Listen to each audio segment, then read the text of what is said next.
Oh, sorry, I didn't see that. Okay, so I'm going to go ahead and call our meeting to order. It is 5:01. Sarah, I can't see you. I'm going to keep leaning forward all night. Um,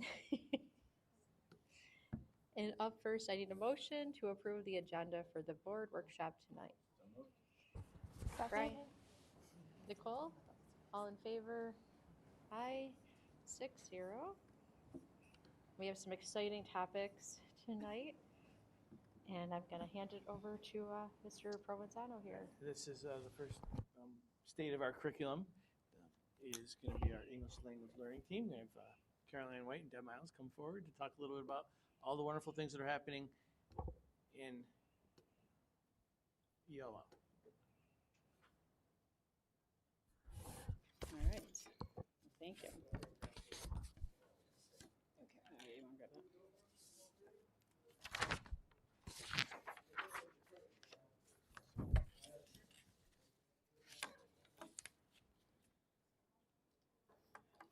All right, well, thanks for having us. And I apologize for postponing on a month for you, but we are here and have some new numbers to share as a result of waiting another month. And then Caroline White is our lead teacher for E&L, so she's joining me. So we'll just start off by kind of just giving a little description about our English language learners, our population here in Fairport at the moment. Our students represent about 25 different languages across the district, and most of them are, most of them are covered across 4 languages: Arabic, Dari, Spanish, and Ukrainian. And then in terms of where we are, we've had a pretty active fall semester heading still into the winter months. So our current numbers within each building, we have 63 students at Brooks Hill, 9 of which moved in since the start of the school year. And as you can see, the numbers corresponding for each of the other buildings. Traditionally, Brooks Hill, JP, Minerva, and Fairport High School have been our buildings where we have targeted our E&L students to go through, and we've put our staffing there intentionally to try to keep as many students clustered together. But as we've increased in our E&L students, we have had to spread out across to other buildings just because of class sizes and everything.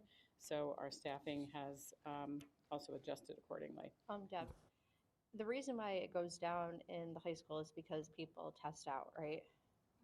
The reason why what? So if you look at that, obviously it looks like the numbers are larger in the elementary schools and the middle school, but don't a lot of English language Yes, over learners? time, yes, Yeah, they become test out. either monitored or they move past the monitoring stage. I just wanted to point that out, that it's Yes. not that this, It's not that they come it's and go not that the in different students are age groups, right? right. And These students who are at high school right now are beginners who moved in during the time when they were still learning. That, I just wanted to Right, point yep. that out, if anybody was listening. No, And yeah, if- because they do move in at different levels, at different grade levels. So even though, just as Carolyn said, even though they're coming in older, they might be coming in from another Absolutely. country and starting out very new, either as newcomers or beginners and so forth. And if you get to this later, that's fine. You can punt on it. But the number of move-ins, especially after the start of year, can you speak to? That's an abnormally high number for us after the start of school, correct? Atypically, yes. It's, we definitely have people come and go throughout the years in the past, but this year we had an atypical number of move-ins after the start of the school year for sure. And some of that had to do with one of our neighborhoods having a lot of movement and construction and so forth. It opened up a lot of vacancies. The last time this happened, it was 2004 that we Yeah. had that many. Yeah. So families were able to move out from the city and so forth. So our next slide covers a little bit more in detail at the grade level. These are just the number of students that are serviced versus monitored. So 55 students are actually receiving direct service, whereas 5 are monitored at Brooks Hill, and so on for the remaining buildings. And then we have some students that are in alternative placements because they also have IEPs. So we have 132 students receiving direct services, either in integrated or standalone, and then 26 additional students receiving monitored level of support for 158 total E&L students right now. Deb, are the integrated versus standalone, that would be based on IEP needs, or are there standalone It's based on their E&L language class. proficiency. So like, are there standalone E&L classrooms Mhm. that are, okay. Yep, so standalone is, and Carolyn's going to get into that a little Okay. bit later, and she'll talk about what integrated services for E&L looks like. It's different than special ed, although we do have some E&L students that might also have an IEP, so they may go between two different programs. But she will talk about integrated services as well as the standalone program, too. And then our staffing by building to cover these students and the intricacies of master schedules and the different language proficiency levels that they each have. So for Brookfield, we have 4 full-time teachers. Dudley, we have 1. JA, we have 1.5. Northside increasing to 1, hopefully tonight with your approval. JP is 3.5. Minerva is 1.0, and the high school is 1.6. Caroline actually does 0.2 lead teacher and 0.2 seal by literacy. And that's just covering everybody.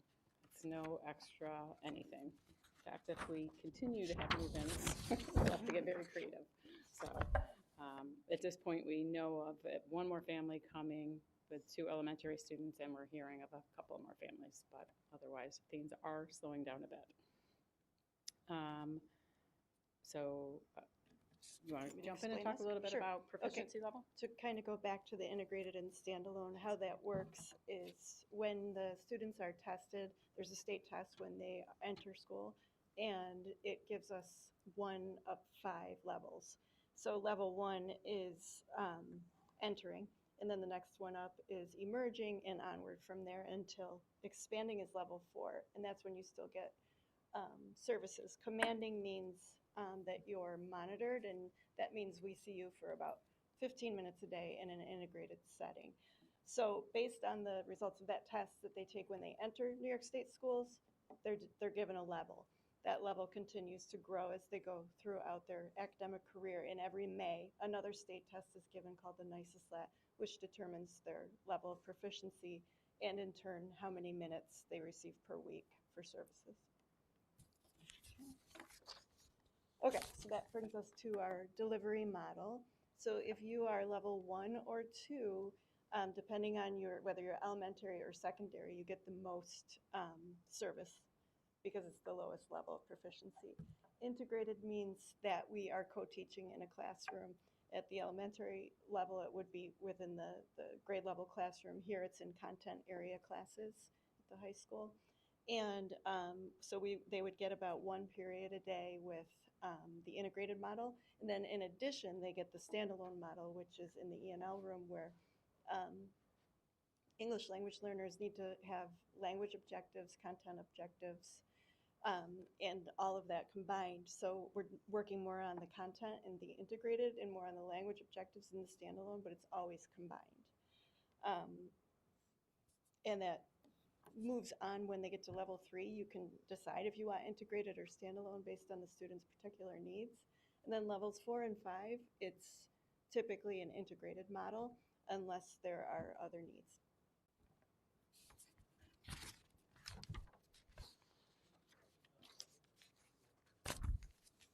No, that clarifies. I was getting confused with like a self-contained classroom where they're full-time in its own classroom. So it's not that, it's just like for the services, they're in a separate room. Yep.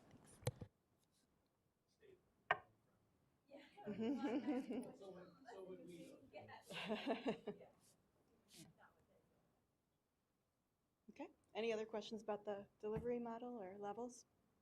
No? Good. Okay. So then the other component that we're working on that we've been doing for the past few years is the seal by literacy. And where this comes into play for our English language learners is it kind of celebrates their first language.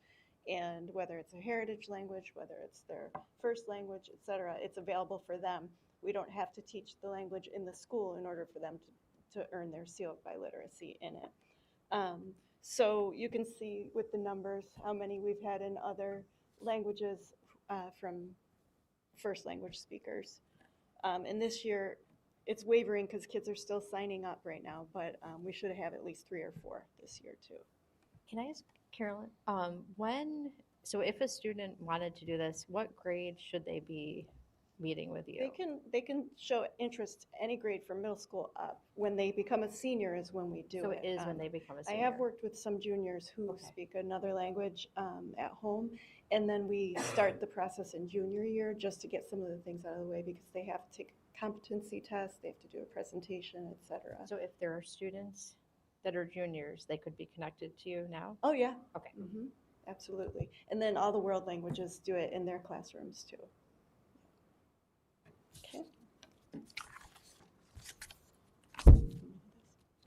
Okay, so then this is Sorry, kind can I of, actually ask a question about Sure. the seal too? So knowing it's largely done senior year and seniors apply for colleges and do all that at the beginning of the year, how are they able to indicate that on their college applications that they are So completing that or in the process? we go through with the lead counselor here and determine who's going to pursue it. And then we have a spreadsheet where we can see if it's possible that they will. And then we just say pursuing. But if they've met the criteria, they're going to achieve it. So they can put it right on their college application. Some kids write about it in their application letter. It's, yeah. Or add it to a resume, Mhm. even our other students that go for it, put it in a resume or whatever. Yeah. I was just gonna say, I started our SEAL project in AP Spanish today. We all started them. And yeah, I put it on my college applications when I did them over the summer as just like pursuing the SEAL by literacy because a lot of the requirements you meet in like sophomore year, junior year Spanish, and then you finish the SEAL senior year. Thank you. Yeah, it's a really exciting program. Yeah. Okay, unquantifiable value of ENL support. So we've showed you all of the metrics in terms of numbers of students and languages, et cetera, but our English language learners, our multilingual learners are multifaceted. They have many different areas of strength and need. So part of the ENL teacher's role is to provide kind of I think of myself as like a bridge from one culture to the other so that it's two-way. So I help the kids understand the American culture and then I help them share their own culture so that it goes both ways. And that falls under the cultural and linguistic bridge. So it's really important for them to understand that their first language, their culture, everything is valued and is a part of Fairport. And that goes back to our belonging and emotional safety. So I have to explicitly teach the rules of American culture and U.S. education system so that their intent can match their impact. So there are unwritten rules that we don't even realize we're using in our body language, in our words, in our gestures, our eye contact, etc. So we do a lot of that work. It happens a lot in the standalone classroom, but we'll find that the kids will come for support when they're not understanding some kind of social issue that might arise with another teacher or another peer, etc. So we're kind of that safe space. And then families are a huge part of our role. We love the families.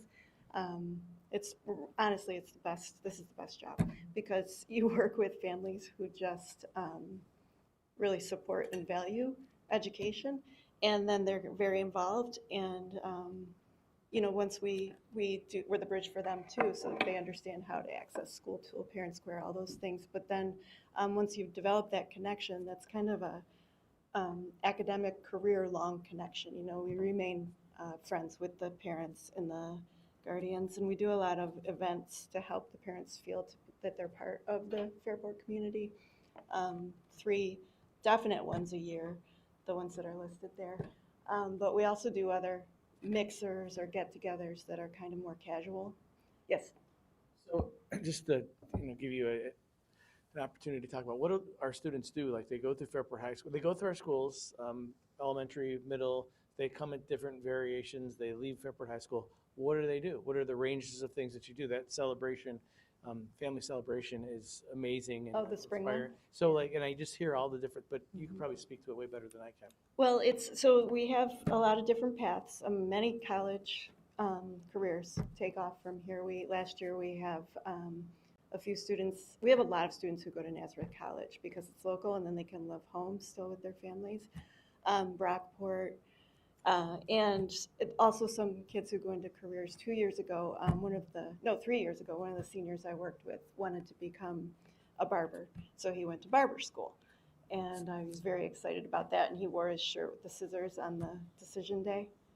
so all different paths, yeah. And So during decision day, fully incorporated into that day, whether you're wearing a barber's shirt Oh, or yeah. going to a Mhm. local, I think that's amazing. And and that is so exciting for the kids and also for us as teachers. And that's part of our role, is to make sure that those extra things that happen besides just what's on Google Classroom and what's your homework, we're making sure you understand the culture of the school and what decision day is. And this is where you get your t-shirt, or we get you a t-shirt, those kind of things. So it's a little different than a typical teacher role. Being an E&L teacher, you have a little bit more of, it's like a parent role too, like as with the parents, like we team up and work together with the families. It's one of my favorite parts of the job. And then we have very confident students with academic competence. Like, for example, the kids, some of the girls here started the Muslim Student Association, and they're so proud of it, and they're doing their own events that are similar to the events that we've always done, and they're going with it, and it's very exciting. All right. And those are pictures from the family outreach at Thanksgiving time at Brooks Hill. Brooks Hill, yeah. Yep, I know. Yeah. We know how to throw a good Lindsay did a party. great job. Any additional questions? So thank you for this and the work that you do with our communities. It's great. So the question I have is, ELL and ENL families and supporting them has come up as a kind of a hot topic in a lot of our legislative meetings countywide, and as we kind of enter into budget season and our legislative meeting sessions this season. What do you need us to advocate for from our state and federal reps to help support your programs and your families? Get you a list. Yeah, You can talk let's about have the it, yeah. new- you can I talk would little Give you bit a about the list. Testing thing that's coming Oh, forward. yeah, so we're getting a new state test. The nicest that will be no longer after Okay. this That's year. good. Okay. So we're going to need training and some, those kinds of things, and we'll need, like, now that it's going to be a computer-based test, we'll need the headsets, those kind of things. But really, just in general, we're advocates for their civil rights. So anything that the state puts out, we just kind of share with the families. So yeah, anything that you see, I try to stay involved in the local organizations that support ENL families. And then beyond that, multilingual families, because some of the people in our district speak other languages but don't get ENL services. So yeah. Awesome. We'll ask. We'll beat the drum for you guys and for our families Yeah, for that. yeah, Yeah. Following Brian's question, Brian will always say, like, okay, how can we advocate from the state level? So piggybacking on that, what are things that we can do at the district level to continue to advocate for these families? What is important for us to do as a board, whether it's to the community, to students, teachers, staff? Like, how can we continue to support the families? Well, first of all, thank you already for everything that you do. I often see many of you at the events that we do, and I know that we're working as a team. So thank you first for everything that you are doing. Yeah, I think just the addition of the staffing is very important because these children are spread out across different areas of the building and different schedules and needing different levels of support and services. So it's sort of similar to some of our special education teachers. They don't carry these huge caseloads, but the amount of time they spend with the kids is significant in trying to get to them throughout the day as it meets their schedule, because we're still trying to push our high school students to be involved in AP courses and other programs and extracurriculars as well. So the staffing really helps to make sure that we're meeting the requirements for their proficiency level, but also it's one thing to meet the minimum requirements, and it's another thing to have a student ready for graduation and taking Regents exams. So, just making sure that we are able to service the students as best we can. Really proud of what your team does to advocate for children, and I'm also proud that you felt comfortable coming forward in the middle of the year, Deb. You shifted gears about how you had the staff to meet all the different obligations and requirements, whether it's contractual, whether it's state, and now we're spreading it out across the schools in different ways too. That has its 100%. Yeah. benefits as well. So thank you to the board who's always ready and willing to support where it's needed. I'm grateful that we could be a part of it. So your Great. leadership matters.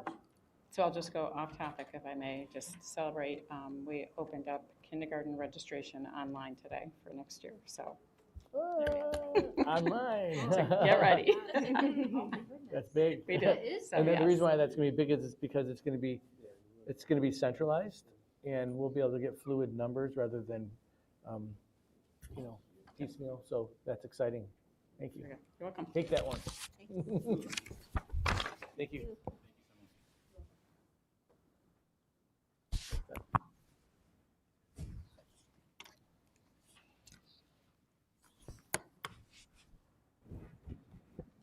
On to, Our next presentation. and as of the last couple of years, the board has been committed to curriculum and aligning curriculum and making sure that it's robust and meets our students and communities and staff's needs and expectations. And I think these are great opportunities. We're getting groups like music and art, very important disciplines in our school community, to talk about the great things that they're doing. And Patricia McGrath, who is an assistant principal at Minerva Land, who oversees the K-12 music program, with lead teacher Kirsten Rodine, who can get a pep rally going in moments' notice, because she's from Texas. She told me about that. Good evening. Thank you for having us here tonight. Really appreciate it. We're excited to share all the exciting things going on with music. I think, Brett, what you just shared about jumping in at a moment's notice is just a testament to our music department. Anytime we ask anything, I think I usually get at least 3 volunteers. So that's exactly what I get to work with all the time. So we'll just kind of take you through. I got you right here. All right, cool. I would go through it, but it's ready to go. I know. Take you through an overview of what we have going on in classrooms and the structure of a music program, which is fairly unique to Fairport. And we'll go from there. And then obviously, feel free to jump in and ask any questions. So just an overview, our elementary schools in K-5, we have all of our students access classroom music every year on a 1 out of the 5-day cycle. So students get to connect with music every year and every week of their school year. So it's really exciting opportunities for them. And then we also have a lot of students who select to engage in additional levels of music. So our vocal opportunities for our elementary school students are during the school day, during that activity period. So that is one opportunity where they can still, just part of their school day, participate in chorus or choir. And right now we have about 500 students enrolled in that in grades 3 through 5, engaging in the music and just that creative element of their day. It's really exciting. There's a lot of energy in there. Our instrumental groups, our band and our orchestras, are either before or after school, depending on which elementary school students are in. Orchestra starts in 4th grade and continues into 5th grade. And those are 2 days a week, before, like I said, before or after school. We have 177 students across our 3 elementary schools right now engaged in orchestra. And then they receive lessons from our orchestra teachers during the school day. What's really unique, and we'll get into this a little bit more, is that our students get to receive their lessons from a music teacher who is really specialized in that instrument. Again, pretty unique to Fairport. So they get to establish those relationships and carry them through their educational career with us. In band, we start band in 5th grade, and again, before or after school, depending on the school. And we currently have 121 students in our 5th grade band. So we have obviously a lot of students participating, really exciting energy. And some of our students get to participate in both chorus and an instrumental portion of their day too. So having that some during the school day and some outside of the school day provides access for a lot of different opportunities. And we do make sure we provide transportation and things like that for outside of the school day, so that trying to remove any hurdle so that students can access those pieces. In addition, it's something that maybe if their school day is full of other things like services and whatnot, it's something outside of the school day that they can enjoy, connect with their peers. And then Krista's just going to share a little bit about what the classroom music looks like for K-5. Sure. Well, with classroom music, it's really sort of a buffet of different styles of music, different ways of interacting with music.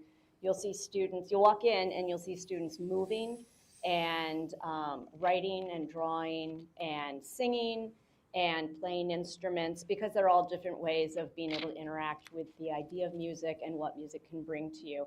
So it's sort of a great curriculum to kind of springboard into middle school, letting students know that it's not just about listening and playing instruments. There's all these other ways of, expressing yourself through and next to music making. And that goes from kindergarten on up through 5th grade. And it's almost divided into two separate categories. We have the early elementary and the late elementary.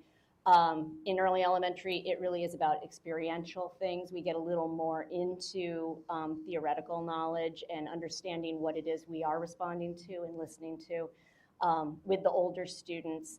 And then that piggybacks really nicely into picking up an instrument or moving into an ensemble with several other students, so they have that vocabulary and that understanding of all the parts that go together to make a piece of music. Within our middle school structures, they continue with classroom music. Our students continue with classroom music in both 6th and 7th grade. In 8th grade is where we have to mix in, other electives and other opportunities for students. But we try to have a lot of different opportunities for students to continue to participate. So again, we still have band, orchestra, and our choirs. Currently in our band in our middle schools, we have 264 students enrolled. And then in addition, we have opportunities like jazz band, which is a club. So there's, again, if you can't fit it into your school day, if you can't access those things for whatever reason, again, there's a way to connect with music outside of the school day and maintain that connection. Can I jump in? Absolutely. Jazz band is also another really great way that we pull students in who haven't been able to participate in one of the other ensembles, like your pianists, your guitar players, your School of Rock drummers. They'll come out for jazz band. So being able to get that up in the last 10 years in the middle school has been really great to kind of see some of those kids come out of the woodwork and get them engaged earlier than coming into the high school. Who does the middle school jazz band? Kristen West and at JP, and Dave Yusko was doing it at Martha Brown. Sorry. And then, so right now in orchestra, we have 136 students enrolled in our orchestra in our middle schools. And in choir, again, similar, we're trying to find ways to connect with kids, and sometimes schedules don't allow for it. So we have the opportunity for something like lunch choir. So students can find a way to get into that space, to sing, to be with their music teachers, and collectively between those 3 grades, we have 177 students in our middle school choirs.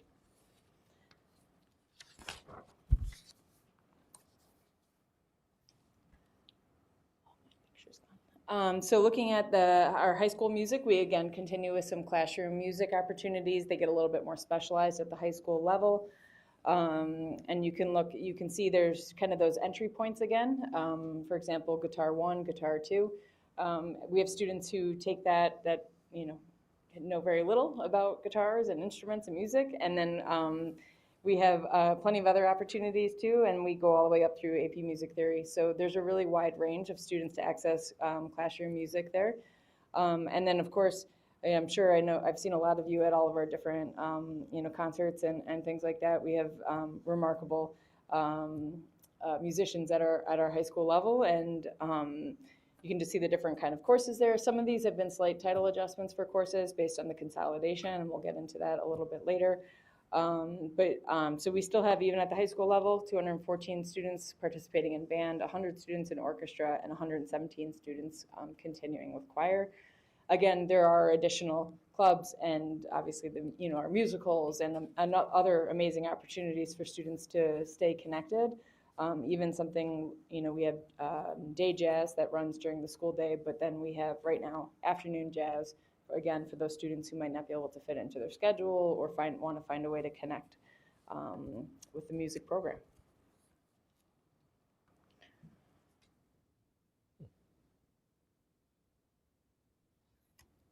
There we go. Okay. So during COVID, this was before my time in this role, the music department started some summer opportunities for students who lost obviously a lot of opportunities during COVID to experience music in the same way, and it had to move at a slower pace given all the parameters that was going on during that time. And since then, we've really been able to keep some of these going during the summer with the goal of providing, one, just that ongoing connection to music, but also kind of a jump start for some of our students. In Fairport, we start our ensembles in about October, late September, October. A lot of other districts start them for the first year of the ensemble in January. So it can obviously, students are, as Kirsta can talk about, still learning how to even put their instrument together. And then, if you put 50 of them in front of you, that can be a big challenge for teachers. So a lot of those summer opportunities allow the students to learn those true basics so that they're able to jump in with really just, maybe 2 or 3 lessons under their belt in the fall. And then they're able to get into that whole band experience really early on. And it's a really great opportunity for our students. So our band boot camp we brought back this summer. And the band, you can see it's a little bit smaller, the number of participants, but we have a robust program where students might choose to participate in a private pay situation. So a lot of them still select that based on their schedules and things like this, but this really provided an opportunity for all of our students to be able to access that support so that everyone has that opportunity to get started right away in the fall. So this is for our students who are entering 5th grade and it's their first time engaging with that instrument. And then for our string, we have a summer experience. They actually do this whole summer experience without a bow. And so the students are really learning the true basics, getting their instrument ready, all of those kind of things. And we consistently have about 80 students who participate in that experience. So really, solid turnout. This is obviously, free to all of our families, and we provide transportation for those who need it as well. Anything else you want to share about that? Any questions so far? No, I was just going to say I'm glad we're still doing both of those programs because I know when my kids were in elementary school, it can be a hardship for families to pay for private lessons, and everyone wants their kid to be able to start, like you said, in October, but if you don't have transportation and can't afford it, I'm glad that we're able to do that. Yeah, absolutely. And, I think it went really, really well. So we're excited to continue that. Can I ask a quick question too? As far as access to instruments, I know there are some that you can rent from the school, some that you can't. Like, how do you support students who maybe that's a hardship for? Yeah, that's a really great question. So we do have a fee for renting the instrument from our school. That being said, just like every other communication, if there's any sort of hardship, we work with the family. It's when you consider what the fee is to rent from a outside provider versus I think we charge $80. It's significantly smaller, but that's still a challenge for a lot of families right now. And so we work with them, and we're able to kind of bypass that fee if necessary. We never let anything like that get in the way for students to access instruments. So, and we have a really great stock of instruments to support students, and sometimes they need a little adjustment on the instrument pretty quickly, and it comes in broken, and luckily we have some to help support them in that. And we've been building our stock over the last few years too of some of those traditionally rented instruments like your clarinets and flutes and trumpets. We have a really generous community too, where I think every year we do have some people reach out and say, hey, I have this instrument, would you be interested? And we always say yes, and sometimes we find out we're not later. But but we always take a look at them, and if they're good enough to put in the kids' hands, we hold them aside for when we do have students who say, "Oh, I really wanted to play the clarinet, but we can't rent." We do have we have a stockpile of those instruments that we can go ahead and use too, because it's a growing need, and we've seen it over the last few years. That's for sure. Yeah, thank you. So just to get into the, excuse me, the details a little bit on how our structure is a little bit, or actually quite different than most other districts, is we operate in a vertical structure. So in this structure, all of our instrumental teachers really come with a incredibly high level of abilities to play really any instrument, but then they have their specialized instrument. So our teachers get to focus on maybe a few different instruments that are within that range of what they consider their specialty. They travel around the district and they work with students really ranging from grade 4 to 12 in that area of specialty. It makes the schedule incredibly complex, to say the least. But luckily, these guys are pros at being creative and collaborating, and we find a way to make it work. But they're able to focus on that specialty. So some of the really big positives out of that are the connections that they build with our students. Some of our teachers are with our students for several years, and they get to work with them in this group of maybe 4 or 5 kids, and so they really get to know them on a really strong level. And that, in this day that we're talking about consolidation all the time, and we talk about like what those transitions can be for challenges for students, this can really help alleviate some of that angst when it comes to transitioning from one building to the next, because they know, well, I'll still see Mrs. Rodine, once a week, or I'll still see this teacher once a week. So that can be a really strong piece for our students. And then obviously when it comes to the actual skill building itself, we have, you have someone teaching you something that they know so incredibly well, instead of something that's, they're comfortable with and they know, but they maybe are not as well versed with. So there's a couple different pieces to this structure that are really key. Kirsta's been living this for a while now. So I'm going to let her speak to a little bit too, because I think it's an incredibly valuable piece of our music program here, and I think it is a huge piece as to why it's such an incredibly strong and successful music program, and it's also unique to Fairport. So Patricia was alluding to the fact that we work within small instrument groups and specialize with certain instruments. And we were having a conversation the other day about the sequences. I was trying to explain, we do a lot of translating to each other. I do music speak and she turns it into normal speak. But I was trying to explain that, we do, even though all the band instruments, we go from point A to point B, that road is very different depending on what instrument you play. There are techniques that by the end, all these things, but when it's appropriate to introduce them really depends on what instrument you're playing and where you are in that journey. So for example, if you play the flute, learning something like vibrato, the little shake in the sound that makes it sound natural, often comes right at the beginning, very early on in the process, because it's very akin to singing.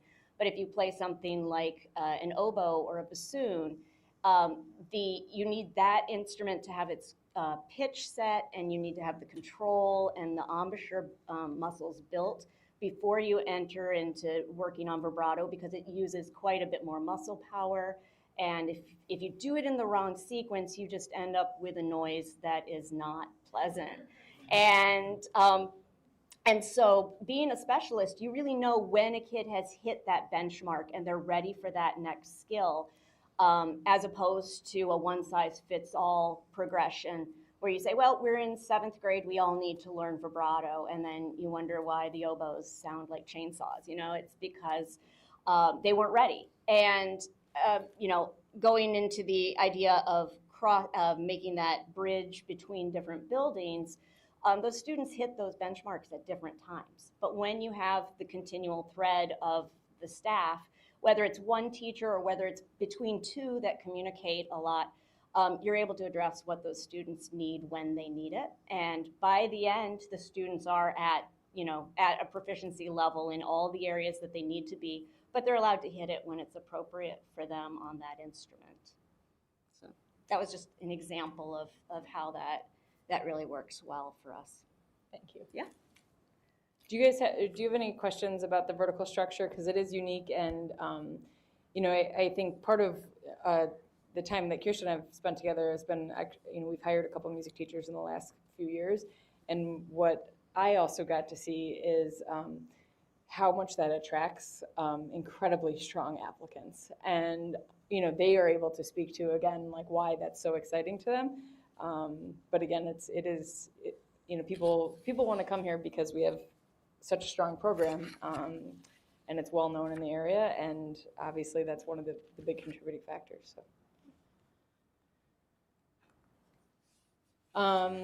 So a few other things we just wanted to highlight. Currently, we have 1,895 seats, and I say seats because some of our students do participate in more than one musical group, but of students who have selected music courses. So not including our elementary and middle school classroom music, but these are the students who are selecting to be in our ensembles and our classroom music at the high school level.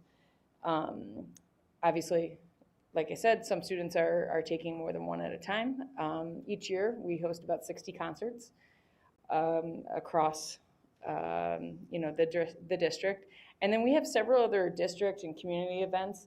I just listed some of them there, whether it's our students going out into the community and performing for other groups, or we bring in as well other groups to perform with alongside our students or for our students.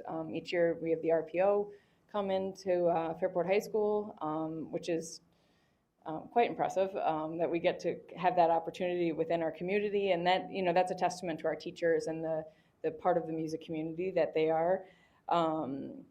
Anytime, like I said, anytime we have, maybe the budget vote or we have a district leadership meeting, Brett, I know you love having music at all of these different opportunities. And so I, shoot off an email and I usually get 3 or 4 responses within a day or two. Yeah. Saying like, hey, I can do that. I can bring these kids in. I've got this group. And this Friday, we have our 809 Fairport High School preview for our students coming up to the high school next year.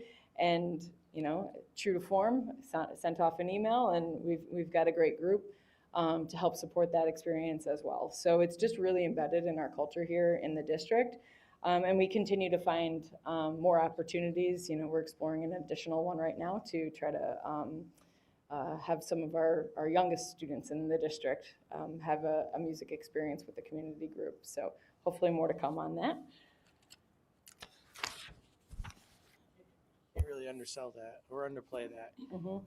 I was frequently would send out a text. I can't believe all the people that are in the auditorium. And it's whether it's former performers, whether it's alumni, whether it's grandparents, obviously parents, friends.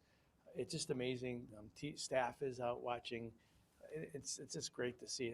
Absolutely. To me, that's the ticket out of all the things, and I appreciate that. Yeah.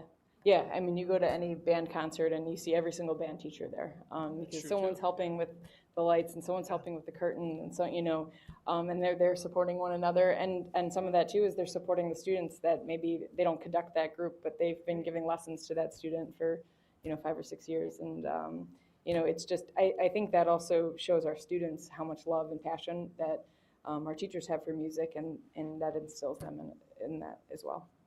Yeah, I play the French horn still, and I'm in concert band this year, but my lesson teacher retired 2 years ago, and that was like really hard for me because he was like one of my favorite people, like one of my favorite teachers through every year.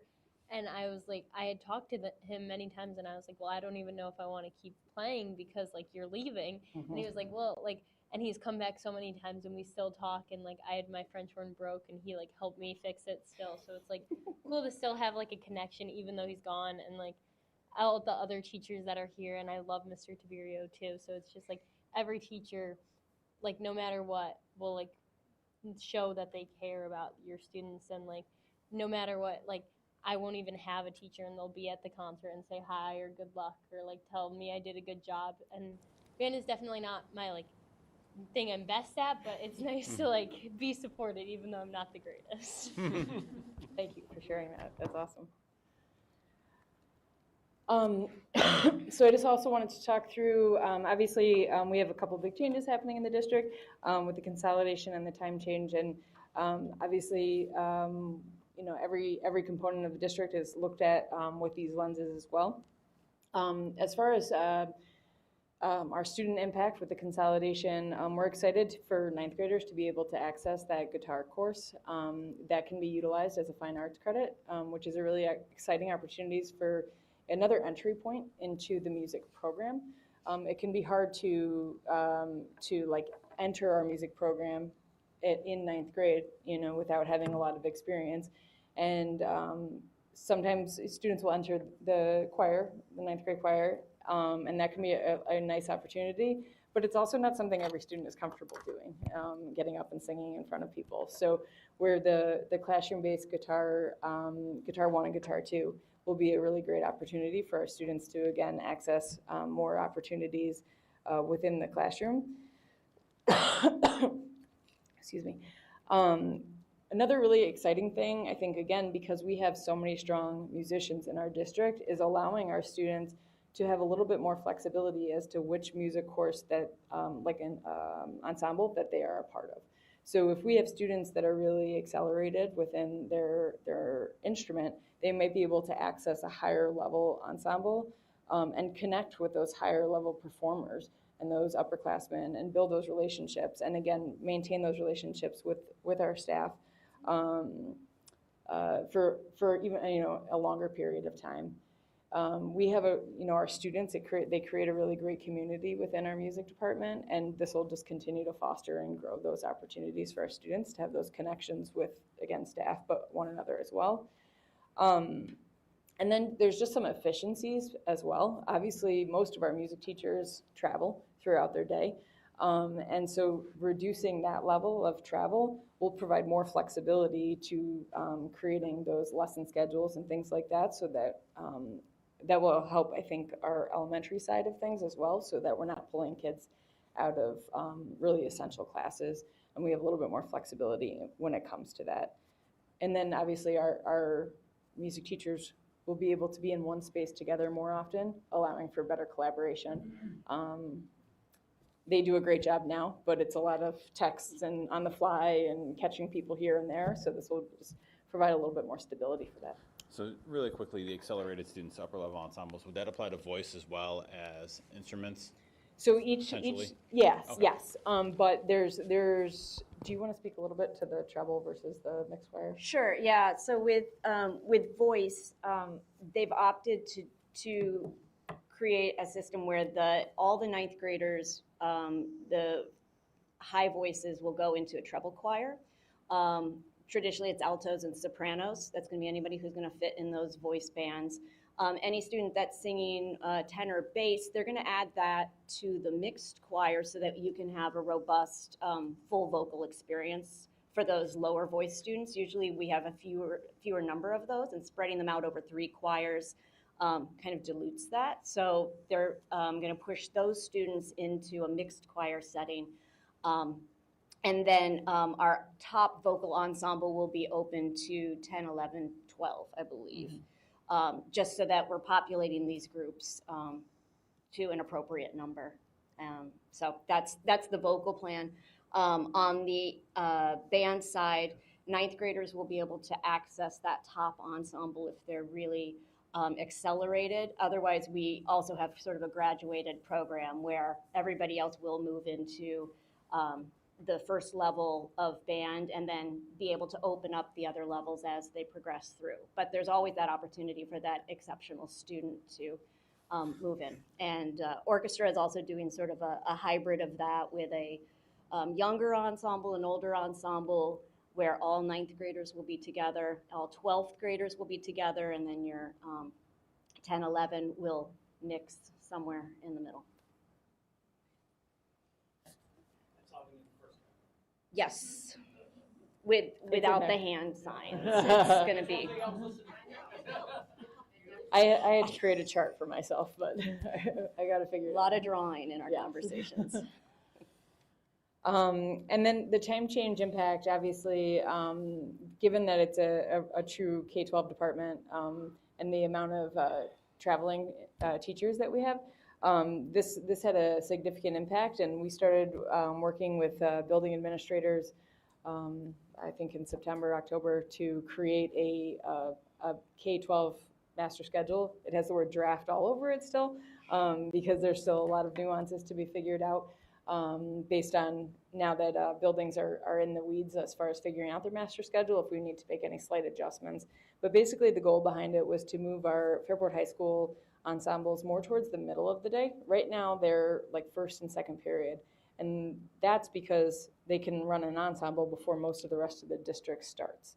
But by moving them to the middle of the day, what we're actually targeting is not the high school's middle of the day, but the elementary's middle of the day, so that they're doing their ensembles during elementary school lunches, which is a time that we can't pull students out for lessons. So we're trying to get the most bang for our buck outside of those lunch periods to be able to access our elementary school students, and again, have as little impact on their instructional part of their day as well when we're pulling them out for lessons. So we've made that shift, and it seems to be working well. Every building admin has gotten their eyes on it and been able to provide some little tweaks here and there based on the nuances of their building. We're looking at moving what's right now our afternoon jazz to morning jazz, because we don't have that block of time before athletics starts, and we want to make sure our students don't have to pick between a team and their jazz ensemble. So we're making those adjustments. Obviously, we're working with transportation very closely on all of these pieces. And then one of the exciting things I think with the time change too is that with Brooks Hill and JA's schedule lining up, we're pretty sure we're going to be able to bring them together to rehearse every week together. So that's twice a week. Right now, their concerts are together. And then I think they get 1 or 2 rehearsals where they're all combined before that concert, which when you're talking about students who are really just learning an instrument, we also add this layer of them figuring out where they're sitting, who they're sitting next to, this big scary stage that they're on for, the first or second time. And there's times too that maybe one school doesn't have someone playing a certain instrument and the other school doesn't have someone playing a different instrument. So those combined rehearsals that are running twice a week would allow students to have a more rich experience. It also helps with percussion assignments, which kid is playing the drum on this, which kid is playing the cymbals. If you are missing the snare drum, it's hard to practice. So a lot of times the kids have to learn all the parts, and then at the concert, it's, well, we're doing that part, but now you're going to play triangle.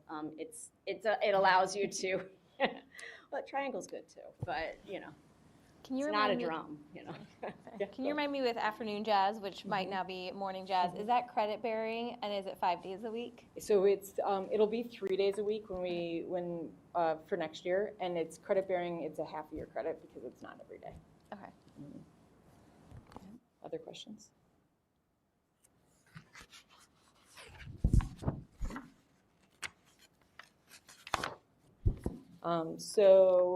We just have a quick video for you to hear from the students because, that's the most important part. So you can hear from them. Some of my favorite things are from music classes when we get to do the glockenspiels. What about you? I really enjoy when we do the xylophones and glockenspiels and Metallica. I thought at the beginning of orchestra in 4th grade, I thought, oh, this is so hard. I can't do this, no way. And now I've learned all these notes and all these tricks, so. In choir, I like the days when we're with the 4th graders too because I have a lot of 4th grade friends and I like to spend time with them. Favorite memory in orchestra is when we all played and we got to practice.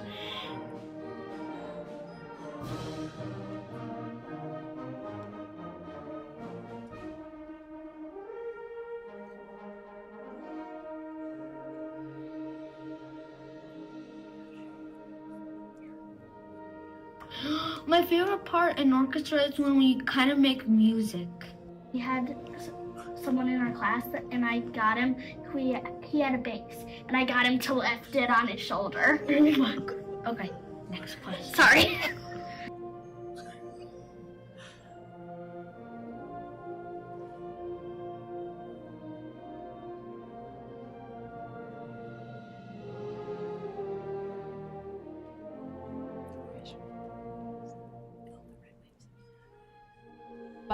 Last year in the back with Ashton and everything, Ashton, Logan, and I, that was fun. I miss them. Yeah, and when we called you frickin' frack, We discovered I am frick. Yeah, that was the conclusion I came to after much research. I think that was my favorite concert. Was the frickin' frack concert.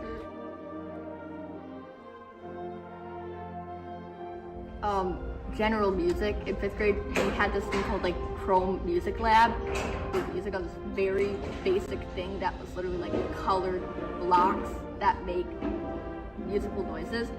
And then I made one of my 5th grade band pieces on Chrome Music Lab and I showed it to my class.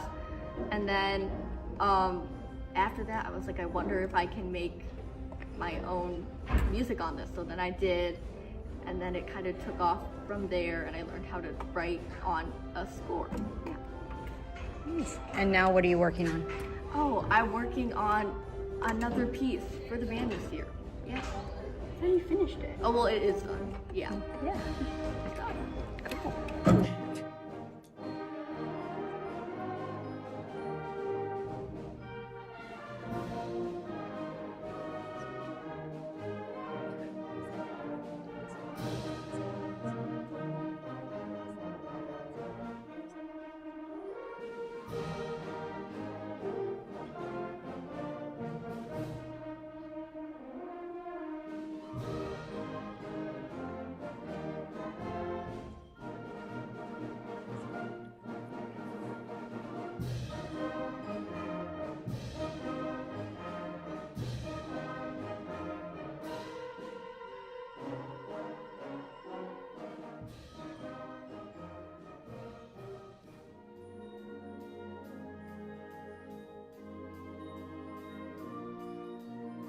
I think voice lessons are a great thing at Fairport because it really gives you like one-on-one help and really helps you improve your singing.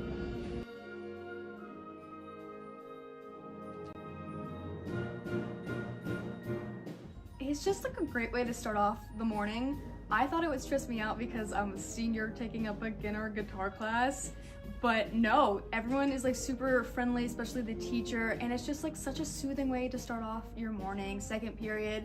And even though I've been here the whole semester, I'm not that good.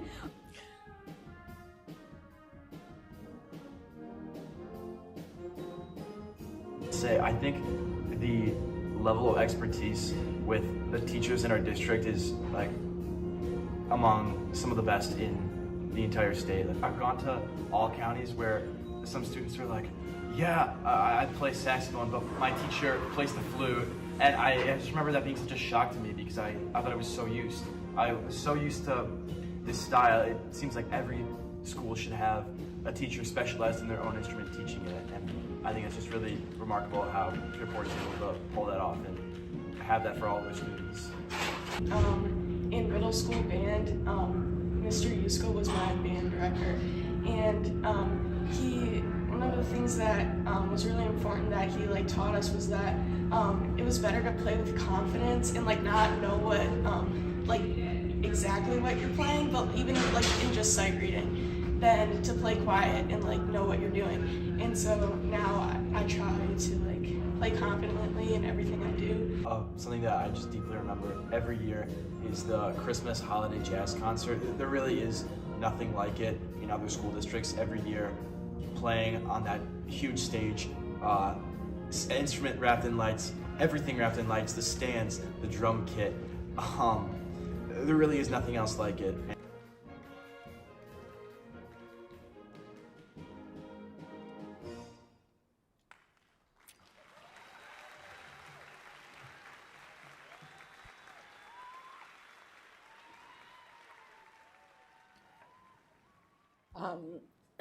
So I was joking with Kirsta after I watched that. She graciously put that together for us, and I said, "Did you pay that young man to say that about our specialists?" We didn't, but it is a huge strength of ours. So just finally, these are some of the honors that our students receive each and every year. You can see the All Eastern there is an every other year award, and that's, I believe, across 8 states. And, so we have our students here really achieving at the highest level, and we'll actually be back next month to celebrate those winners. So we'll have our final list, I think, in about 4 days. 4 days? Yeah. 4 or 5 days? Yeah. So We've got we'll the be high school and middle school already. Yeah, so we'll be back next month to celebrate those honorees. And thank you for having us. And do you have any other questions? We're excited to be here. Yeah. First of all, I can speak to everything everyone has said about the music teachers from firsthand experience in my house. And I know a lot of us on the board can say the same thing about the music program and how amazing it is and how great the teachers are and top-notch, A+ all the way around. My question is, so I know with the new tracks that are being developed at the state level, I know we have a lot of the visual arts ones. Just wondering, is there on the horizon a music track for students who are interested, and kind of what would you need from us? What's where is that on your planning with all of this? So we're collaborating with district office to submit a proposal to New York State to get that up and running, and we'll work with, like you said, some of the ones that have been established to try to make that as smooth a process as possible. We have a lot of the pieces in place, so just submitting. Brian, it's a rather simple process, actually, and so there's an application that you do. The state collects those. It's a rolling application. There's no window, and we already offer one of the courses that is recommended, which is AP Music Theory. And so most of those pathways need to culminate in what they call a level 5 course that has an assessment attached to it, and so we have that already. So we are confident that once we submit that proposal, and we're going to work with Stacy as she just finished the arts one, to make sure that happens, okay? Yeah, great question. Any other questions or anything? Proud of all of you. Thank you for all the Thank you work all and leadership that you provide. Yeah, thank you all for your support. We love, I love seeing you guys out at all the different events, and I know a lot of you have students who participate, of your children of your own who participate in a lot of our music programs. So, thank you for all the ongoing support. Thank you. Thank you. Thanks. Thank you.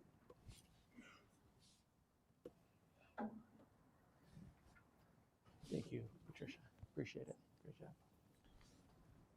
Switching gears. Switching gears, it takes great facilities to have a great music and performing arts program. We're going to have our friends from Campus Labella, Troy and Brian, are coming forward to give guys, I started with the 2025.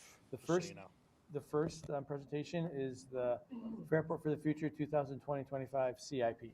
So Troy, here's this right here, ready to go. Thank you. I hope you're not disappointed that you don't have to stay for the business meeting. Well, if we don't get through this, we know.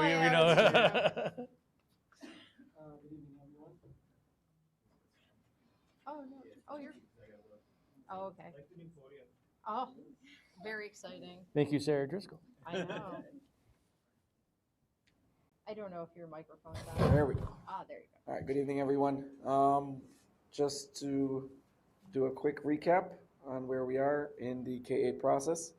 Everything looks great going on around in the high school for the 2023 CIP. I just want you to know that the design team is working furiously on the 2025. Part of the agenda here, Brian will go through the budget summary real quick and then the draft schedule, and then I'll just kind of refresh everyone on what the different design phases are and kind of where we are in the process. So Brian, if you want to hit this real quick. So as Troy said, we are off to the races, running. It is a multi-phase project. We'll get to that in a minute.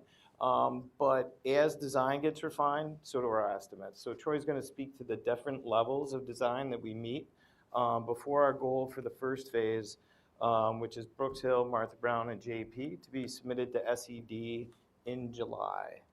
This is the overall referendum value. Oh, there we go.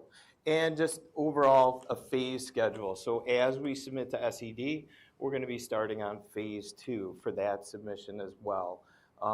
And as you can see, some of the numbers in the estimate, just to remind the group that in our construction dollars are escalation. So for instance, phase 1 isn't going to start construction until 2027. Phase 2 not until 2028. So those numbers are built into our estimates. Thanks. Yep. So this is a visual breakdown of the phases Brian is mentioning. Again, Martha Brown, Joanna Perrin, Brooks Hill, those are the 3 buildings that are currently in design. Where we are in the process, we've completed our schematic design submission, and that was sent to campus. The district is also reviewing it. Campus is currently doing their first pass, their first estimate on that schematic design phase, which we should have about the end of this month here. What that means is that, they've got really conceptual drawings to look at. We've had a good series of user group meetings with the different end users, staff, and administrators, and so on within the buildings. And what we're planning to do now is another round of user group meetings to just kind of check our math to say, these are the things we discussed. Did we get them right? How close are we before we move on to the construction documents phase? So as we are in design development right now, we start to become more entrenched in the details of things. We start to dimension things more accurately and start to put together our assembly of materials and specifications and everything to a more defined level. And as we say, we'll continue having our user group meetings. The design development phase is scheduled to be completed in May. And then from there, we move on to construction documents, which will be a really, focused effort to get everything code-wise related into the documents and having it be in tune to what the state education department is looking for submission, so that we can have a clean review process like we normally do, and get our review done in a timely manner so that we can put things out to bid.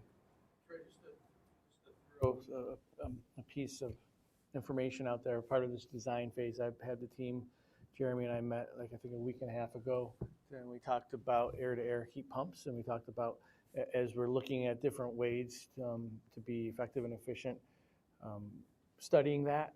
It wasn't part of the original proposal that we talked about. However, as bids come in, as we go through the process, if there's opportunities in it, if it is cost effective, and it does work with the size of our buildings, learning so much about the process right now, but we don't need to get into that right now, but we do have a team studying sustainable practices when it comes to heating effectively in our buildings in this environment.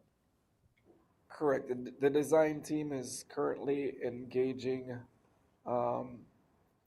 with the manufacturers, the representatives of these different systems, bringing them in tune with our current facilities to, just so that they can have an understanding of what the existing apparatus that we have here, what our conditions are in Fairport, so to say, which is somewhat unique from other school districts where we have Fairport Electric here. So we're taking all these different factors into consideration, and we're kind of having them look at everything so we can. Our climate here makes a difference too, is what I'm understanding. I mean, if we're running our. If you were outside anytime today, yes. Well, correctly, they wouldn't be running today. Sorry, I wasn't. I don't know if I wasn't following or what, but we're talking about potentially if we're going to have heat pumps in the HVAC, upgrading to heat pumps versus what currently we're studying. We're studying what the different factors would be if we were to make a transition from what we had originally planned to a heat pump system on this scale. Just wasn't clear what we were. Yeah, just other options. Yeah. If bids do come in favorably, and again, we can never predict the bidding environment, we want to be ready to be able to make a decision. No, I know. We appreciate the work you're putting into looking at this as an option. If I can ask a real quick question, just the different phases, the different buildings. Just out of curiosity, how did you pick Martha Brown, JP, Brooks Hill for phase 1, and the other things for days too. Jeremy's great at talking about how the phasing comes in. So Brian and or Jeremy, do you want to do it? It was, I'll start with you, Brian. Go ahead. okay, no, it was largely driven by aid, because we couldn't submit JA in Northside until late in '26, so that's what drove it. Yep, Those are the last ones. Exactly. From Maximum the cost previous analysis. project back in. Yeah, it wasn't like, we like this building better than that building. Yeah. But they're- yeah, No, that's a but I fair think it's a question. great But people will question. ask that. Yeah. People will ask that, yeah. Yeah, So- why is actually this the- not a priority? The two phases merge, They right? merge, In yeah. construction phase, Correct. so. Yeah. Okay. Yeah, it's It's the aid. question we'll get, yeah. Yeah, absolutely. I think that's a good question. Thank Anything you. I else didn't on mean the to phasing? get you off. No, we're good. We were at the last slide for questions. So we're right on cue. Anything else there? So we haven't stopped talking to staff. I've seen you in buildings. I've seen you talk, again, as we narrow the scope down, I think, again, it's important to recognize that we just don't work in a vacuum. We're always going back to the user. We are not the end users. You guys are the end users, teachers and end users, students and so on. So we always want to make sure that we are making the right decisions, informed decisions, obviously. The last thing that we would ever want is for someone to get into a space and, why did we do this? It's, I want my answer to be, this is what was asked for. Thank you.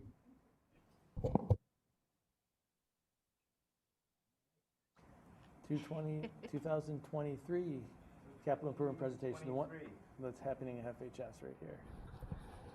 So actually an exciting time that we can talk about a KA project that we're actually actively planning. We started planning for this project 3 years ago, 2 years ago even, as we went into it. So an update into the 2023 capital improvement project. So just a reminder of the overall referendum. Here's a breakdown of our current prime contracts. We have some money earmarked for some spend down projects that we're still developing, as well as our construction contingency, which we will give you an update on this next slide. So percent billed, that's the amount billed by the contractors, the prime contractors to date. It's a good metrics to understand where you are, percent complete. So currently we're at 33% billed to date. Construction contingency budget is 39% allocated, which is a healthy spot to be where we are in construction. We're mostly out of the ground and constructing, not digging in the dirt, where oftentimes we run into some issues. We're tracking pending changes at $394,000. We will be coming to the board at the next meeting for an upcoming change order that we looked at for guidance and registrars. So we'll be bringing that to you guys at the next board meeting. Registrar's office, Yeah. when we took the tour about transitioning that space upstairs. Yeah. It's great. So we are still sitting on a healthy contingency of $1.4 million and contract allowances of approximately $500,000. Those are already built into the contracts. So just an overview, and Craig's going to jump into the schedule in more detail. Just a reminder of the overall construction. We do go and construct, even though the STEAM edition and the merger is summer of 2026. We have active construction through 2027. Currently, we're concentrating in the library area, in the STEM edition, as well as site work, although that's tapered off a bit with the weather. And then, Martha Brown, sometimes we forget about that. It is still part of the project. We start that summer coming up through 26 through summer of 27. So, Craig, if you want to hit some of the schedule. Mm-hmm. So in the library area, we have our 3 classrooms in the front that we made from shrinking the library. Those are being turned over February break. Right now, we are working on the masonry wall. That's going to be the front of the school. And terrazzo out in the new corridor that we made, cutting through that library. The walls are painted, and you got ceiling and lighting going up. So we're starting to come in that home stretch. Flooring is going in those classrooms next week, and then we'll have our millwork and some of our finishes, whiteboards, stuff like that. So right now it looks like a construction site. It's going to start to look like classrooms very soon. Out at the STEAM edition, we completed our first layer of the roofing, so we're pretty much weather tight in there, so we can start doing our interior construction once we get the walls weather tight. And they are framing around the outside, racing around the outside of the building with framing and sheathing, where we get sheathing and not our insulated metal panels. We have the slabs poured in the DDP and the photography classrooms, and we are scheduling our slab pours out in the auto shop and the wood shop once we can get the outside of the building temporary temped in and get that space heated so that the concrete can cure. So we are tracking for those slab pours late January, weather permitting, if not early February.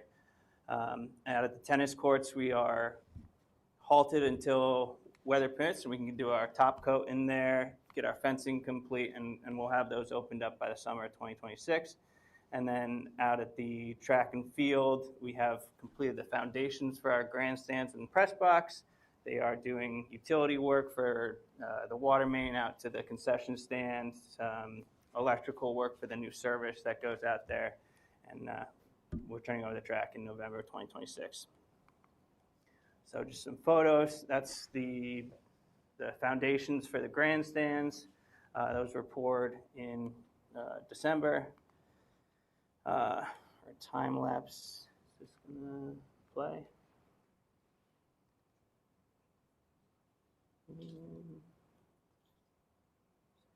Sorry, I was distracted. I was Yeah. asking about Yeah. turnover dates.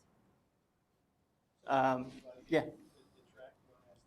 Oh, I was just saying in terms of, because I know right now with indoor track, we're, trying to find ways to, because even though it is snowing, last year, the indoor track team could use the track if possible when it wasn't, So you said 14 degrees. November 2026. Yeah, so when you that got said excited. November 20, I said, oh my gosh, so outdoor track. 2027, sorry. Oh, okay. Yeah. So it does say Or November. no, 26. Great, so that's yes. great. So next year for outdoor track, if it's not 14 degrees, they could use the actual track. Yep. Yeah. Instead of, that's But not the exciting. inside the field. No. Right. I'm sorry for breaking the presentation here. Want to use this one? Is this the video that was embedded in there? Yes. Oh. So this is our time lapse starting from the beginning, but going back to our foundations, and you'll start to see our steel go up, and it just kind of shows the amount of progress that we've made, and then getting into some of the masonry for the pad, our roof going up, and then you're going to see the framing and some of our sheathing going up there. So they are, I would say, 80% of the way through framing right now, and we're doing great out there. If I can get back to. So we got the concrete masonry on the lower level, and then they're framing up above it. Just a shot of the roofers. We had 25 roofers up there for a week or two doing the membrane. Then this is the slab pour in progress in the classroom areas, and this is what it looks like out in the auto shop. We have our mesh down, just ready once we can get that warm enough to pour. They're working inside the part that we have poured right now, and then just another shot of what the exterior looks like. The windows are coming in mid-February. Out in the front, the scaffolding set up. We have that's ready for masonry, and then the masonry in progress, a couple of different shots. Second floor, up on the second floor, we completed the resource rooms. Furniture comes for those over February break. And then rooms 106 and 131 are complete and turned over for district's use. And then out in the library classrooms, this was a couple weeks ago, but lighting installed, the walls primed and first coated, and the ceiling going in. I know. And I think think that is the end of the presentation. So, Doing the terrazzo floor, that was there today there. Yep. Which is exciting, that corridor and between the library and the classrooms. Yep, that it will be going in. So they're pouring that this week, and then we'll get it ground and ready for students when we open up those classrooms in February. Can't believe how much has been done since we had our tour. Right. Yeah, it looks very different. Yep, happens fast. We got students starting to get interested. I know we've had a couple of teachers reach out through Bob about setting up tours of the STEAM edition for the architecture students and the pre-engineering students. So I know I was thinking with the masonry and all that stuff, there's probably kids that might be interested as well. Yep. Thank you. Yeah. Any questions? Progress. We see the progress. Appreciate all the detail. Thanks, team. You got the lightsaber here? Thank you. Take care. Enjoy your evening. Stay warm.